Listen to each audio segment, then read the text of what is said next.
Khamzat might be the greatest fighter of all time, and he hasn't even fought for a championship yet. And he's going to pick him up and put him in his own corner. Because ahead of his bout against Robert Whittaker, in just 7 fights, the beast from Chechnya has made a mockery of UFC prospects, division gatekeepers, and previous champions. Everybody, I come here for everybody.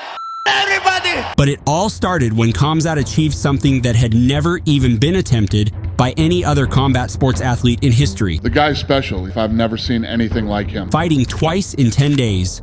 Starting with Khamzat's star-making performance over John Phillips, where he broke the record for highest number of punches landed in a single round.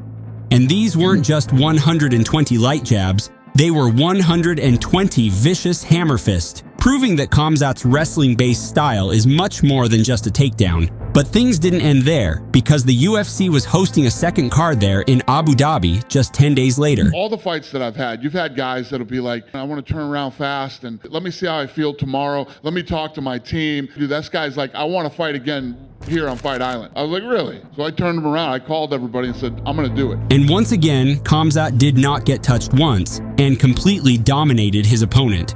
Only this time, he was set out to let everybody in the division know that he doesn't need a submission to finish you. How soon do you want to fight again?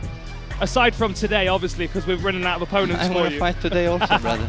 But a TKO victory wasn't satisfying enough for the beast from Chechnya, because before his third UFC bout against a dangerous black belt, You think you're a black belt? Yeah.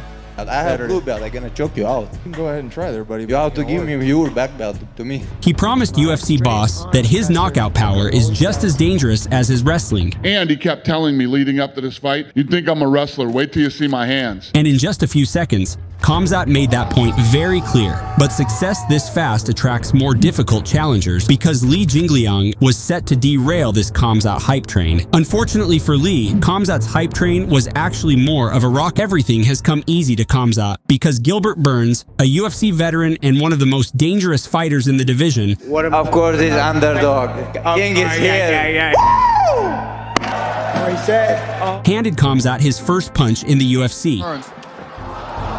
In fact, he handed him his hardest fight ever, because Burns' incredible ability on the ground as a lifelong grappler and jiu-jitsu black belt almost nullified Khamzat's wrestling effectiveness, forcing both of them to have to win the fight on the feet. His own shots, this is crucial. This is good. And even though Khamzat has power, so does Burns, 90 seconds to go in the round. resulting in one of the most exciting back and forths in UFC history. I mean, at some points, it even looked like Khamzat was going to get knocked out. Oh, and an uppercut for Burns. Big elbows. Unfortunately for Burns, his opponent was too durable and just slightly more accurate than him, handing him the win and proving to the world that Khamzat is a cold-blooded beast. But maybe the world already knew that, because even though Khamzat is an icon to many,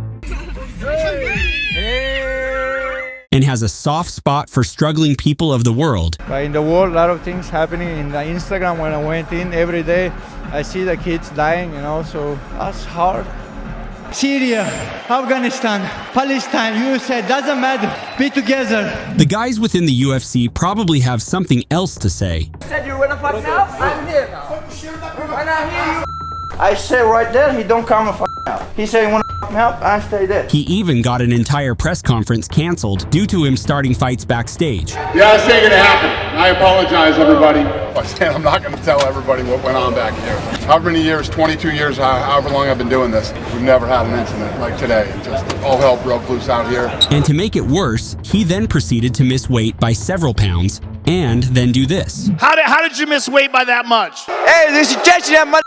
Shut up, guys. And I'll fuck you boy up. I'm fucking backstage as well. Forcing the UFC to make a last-minute decision and switch his opponent from Nate Diaz to Kevin Holland, and you'd think the villain in this story would learn his lesson from this, because immediately after faking the glove touch to Holland, Khamzat takes him down and submits him without breaking a sweat.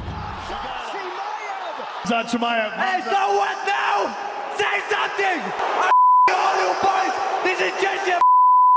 I'm most dangerous guy here. I gotta come for everyone. I kill everybody. Allah Akbar. Yet he did break something when fighting previous champion and future Hall of Famer Kamaru Usman, but it wasn't a record, because at some point during the first round, in between the constant back and forth of Khamzat's takedowns and Usman's incredible wrestling defense,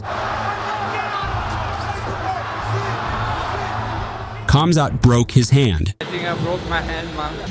I don't know, I think I broke my hand as well. So there's a lot going on, which only made the finishing minutes of this bout more impressive.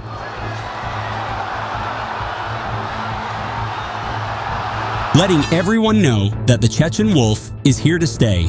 Comment which fighter we should cover next, and subscribe